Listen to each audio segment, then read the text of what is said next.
ಸ್ನೇಹಿತರೆ ನಮಸ್ಕಾರ. ತಮ್ಮೆಲ್ಲರಿಗೂ ನಮ್ಮ ಯೂಟ್ಯೂಬ್ ಚಾನಲ್ಗೆ ಸ್ವಾಗತ. ಸ್ನೇಹಿತರೆ, ಎಲ್ಲ ಗಂಡಸರಿಗೂ ಕೂಡ ಒಂದು ಗುಡ್ ನ್ಯೂಸ್ ಅಂತಲೇ ಹೇಳ್ಬೋದು.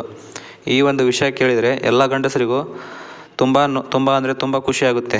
ಅದು ಯಾಕೆ ಅಂದರೆ, ಗಂಡು ಮಕ್ಕಳಿಗೆ ಕೂಡ ಇನ್ನು ಮುಂದೆ 2,000 ರೂಪಾಯಿ ಹಣ ಪಡೆಯಬಹುದು.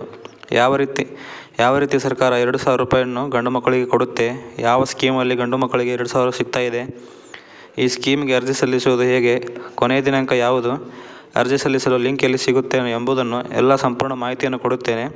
ಈ ವಿಡಿಯೋನ ಎಲ್ಲೂ ಸ್ಕಿಪ್ ಮಾಡದೆ ಪೂರ್ತಿಯಾಗಿ ನೋಡಿ. ನಮ್ಮ ಯೂಟ್ಯೂಬ್ ಚಾನಲ್ಗೆ ಸಬ್ಸ್ಕ್ರೈಬ್ ಮಾಡ್ಕೊಂಡಿಲ್ಲ ಅಂದರೆ ಸಬ್ಸ್ಕ್ರೈಬ್ ಮಾಡ್ಕೊಳ್ಳಿ. ಹಾಗೆ ಪಕ್ಕದಲ್ಲಿರೋ ಬೆಲ್ ಐಕಾನ್ನ ಕ್ಲಿಕ್ ಮಾಡಿ. ನಂತರ ಸ್ನೇಹಿತರೆ, ಈ ವಿಡಿಯೋಗೆ ಒಂದು ಲೈಕ್ ಮಾಡಿ. ಸ್ನೇಹಿತರೆ, ದಯವಿಟ್ಟು ವಿಡಿಯೋನ ಪೂರ್ತಿಯಾಗಿ ನೋಡಿ. ಹಾಗೆ ಸ್ನೇಹಿತರೆ, 95% ಜನ ಏನು ನಾನು ಹಾಕ್ತಿದ್ದೀನಿ ವಿಡಿಯೋನ ಅವರೆಲ್ಲ ನೋಡ್ತಾ ಇದ್ದಾರೆ. ಯಾರೂ ಕೂಡ ಸಬ್ಸ್ಕ್ರೈಬ್ ಮಾಡದೆ ನೋಡ್ತಾ ಇದ್ದಾರೆ. ನಾನು ಕೂಡ ಎಲ್ಲ ವಿಡಿಯೋದಲ್ಲಿ ಸಬ್ಸ್ಕ್ರೈಬ್ ಮಾಡ್ಕೊಳ್ಳಿ ಅಂತ ಕೇಳ್ತಾ ಇರ್ತೀನಿ. ಆದರೂ ಕೂಡ ತುಂಬ ಜನ ಸಬ್ಸ್ಕ್ರೈಬ್ ಮಾಡದೆ ವೀಡಿಯೋಸ್ನ ನೋಡ್ತಾ ಇದ್ದೀರಾ, ಹಾಗೂ ಕಮೆಂಟ್ಸ್ ಕೂಡ ಹಾಕ್ತಾ ಇದ್ದೀರಾ. ದಯವಿಟ್ಟು ಸಬ್ಸ್ಕ್ರೈಬ್ ಮಾಡದೆ ನೋಡ್ತಾ ಇದ್ದರೆ ಈ ಕೂಡಲೇ ಸಬ್ಸ್ಕ್ರೈಬ್ ಮಾಡ್ಕೊಳ್ಳಿ, ಹಾಗೆ ಸಪೋರ್ಟ್ ಮಾಡಿ. ಸ್ನೇಹಿತರೆ, ಈಗಾಗಲೇ ಗೃಹಲಕ್ಷ್ಮಿ ಯೋಜನೆ ಅಡಿಯಲ್ಲಿ 2,000 ರೂಪಾಯಿ ಹಣವನ್ನು ಹೆಣ್ಮಕ್ಕಳಿಗೆ ನೀಡ್ತಾ ಇರುವಂಥದ್ದು.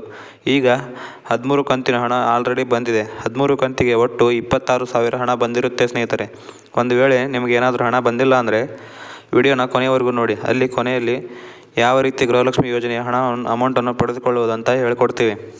ಸ್ನೇಹಿತರೆ, ಯಾವ ರೀತಿ ಹೆಣ್ಣುಮಕ್ಕಳಿಗೆ ಮನೆ ಯಜಮಾನಿಗೆ 2,000 ರೂಪಾಯಿನ ಕೊಡ್ತಾಯಿದ್ರು, ಅದೇ ರೀತಿ ಗಂಡು ಮಕ್ಕಳಿಗೂ ಕೂಡ ಜಗಳ ಆಡ್ತಾಯಿದ್ರು. ನಮಗೂ ಕೂಡ 2,000 ರೂಪಾಯಿ ಕೊಡಿ, ನಾವು ಕೂಡ ಕಷ್ಟಪಟ್ಟು ನಿಮಗೆ ಓಟ್ ಹಾಕಿದ್ದೇವೆ, ನಾವು ಫೈನಾನ್ಷಿಯಲಿ ಸ್ಟೇಬಲ್ ಆಗಬೇಕು, ನಮಗೂ ಕೂಡ ಸಿಕ್ಕಾಪಟ್ಟೆ ಖರ್ಚುಗಳಿರ್ತವೆ ಎಂದು ಬೇಡಿಕೆ ಬಂದಿತ್ತು.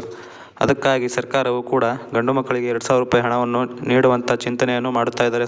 ಸ್ನೇಹಿತರೆ, ನೀವು ಕೂಡ ಆದಷ್ಟು ಬೇಗ 2,000 ರೂಪಾಯಿ ಹಣವನ್ನು ತೆಗೋಬೋದು. 2,000 ರೂಪಾಯಿ ಹಣ ನಿಮಗೇನಾದರೂ ಸಿಕ್ತು ಅಂದರೆ ನೀವೇನು ಮಾಡುತ್ತೀರಾ, ಯಾವ ರೀತಿ ಹಣವನ್ನು ಬಳಸ್ಕೊತೀರಾ ಎಂದು ಹಾನೆಸ್ಟಾಗಿ ಕಮೆಂಟಲ್ಲಿ ತಿಳಿಸಿ.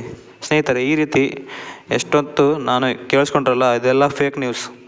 ಸ್ನೇಹಿತರೆ, ಈ ರೀತಿ ಸಾಮಾಜಿಕ ಜಾಲತಾಣಗಳಲ್ಲಿ ಹಲವು ಫೇಕ್ ನ್ಯೂಸ್ಗಳು ಹರಿದಾಡುತ್ತಿದ್ದು, ಇದನ್ನು ಯಾರು ನಂಬಬೇಡಿ. ಇದೆಲ್ಲ ಸುಳ್ಳು ಸುದ್ದಿ. ಹಾಗೆ ಸ್ನೇಹಿತರೆ, ನಿಮಗೆ ಗೃಹಲಕ್ಷ್ಮಿ ಯೋಜನೆ ಹಣ ಬರ್ತಿಲ್ಲ ಅಂದರೆ, ಏನಾದರೂ ಪ್ರಾಬ್ಲಮ್ ಆಗಿದ್ದರೆ ಅದನ್ನು ಕಮೆಂಟ್ ಬಾಕ್ಸ್ನಲ್ಲಿ ತಿಳಿಸಿ. ನಾನು ನಿಮಗೆ ಅದಕ್ಕೆ ಸೊಲ್ಯೂಷನನ್ನು ಹುಡುಕಿ ಕೊಡ್ತೇನೆ. ಧನ್ಯವಾದಗಳು.